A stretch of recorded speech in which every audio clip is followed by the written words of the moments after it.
Gary Bannett is one of the world's most successful meme creators and a pioneer of new age marketing.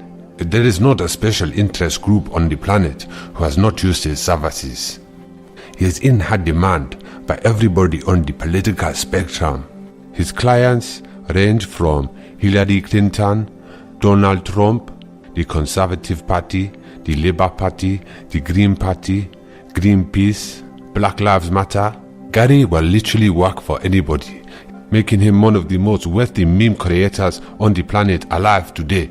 His net worth is a state secret, and he lives under higher security than the Prime Minister. Let's hear what he has to say. Well, I like to think of myself as a comedian first, and the profession's turned out in a very interesting way. I put years in on the stand-up circuit, I had my act down, the new act every year.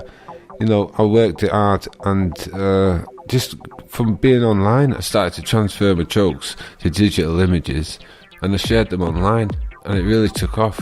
These days it's so easy, you know what I mean? It's like you've got all kinds of apps where you can just like make alterations to images, add text, do whatever you want. In those days it was a bit harder. You know, luckily I had a friend, he got me a crack of Photoshop, you know, and I learned Photoshop. From learning Photoshop I was like able to like mash up pictures and add text to them. I just transferred my comedy into some sort of digital format really, and I built up quite a notoriety online, to the point I was getting special interest groups knocking on my door asking me to make them graphics, funny joke graphics that would spread their message online for them. I needed money at that point, I was heavily in debt.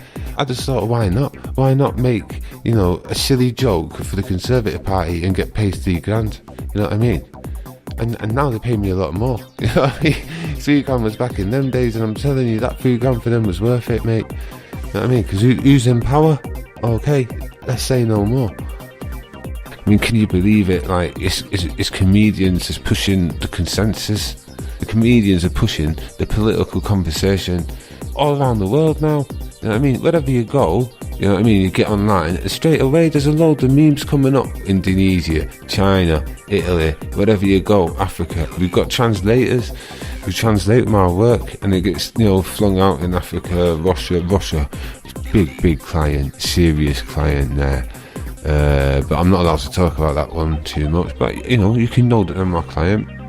Well, I've been the target of quite a lot of hackers, actually, in recent years. Luckily, my patrons and benefactors need my work, and I'm not only very well looked after, I'm also very well protected these days. So in the end, it's actually worked out a lot better now, because as I said, my services are needed, they're in high demand.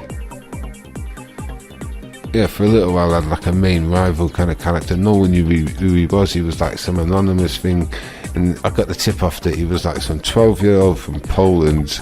Yeah, severe autism. He was just a genius with words. It's outstanding, considering he was basically bilingual, even though he'd never left his country.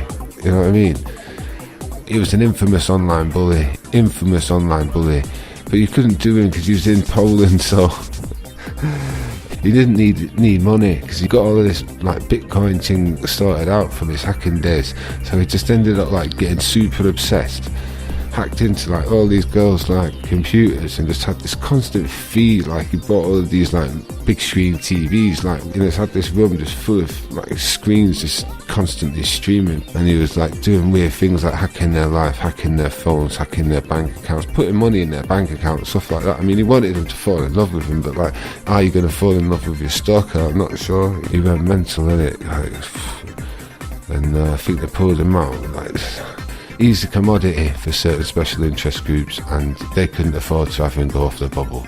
Like, even though he was a minor, when he went off the bubble, you could see the ripples that went on around the world, and that, and just the mood online changed. So like, it wasn't going to last long. And I think he works for the Russians, and that he's just calmed it all down, and they like put him on medication and just does his job, banging out the memes, and they got him like more like locked down, so he's just not going to go mental. Of course, fake news came out of the meme world. Really, I've got to stay pretty quiet on the fake news front. But, you know, that's where the big money's at the moment. Where it'll be in 2 or 3 years, I can't quite tell you. You've got to kind of get on it and get active.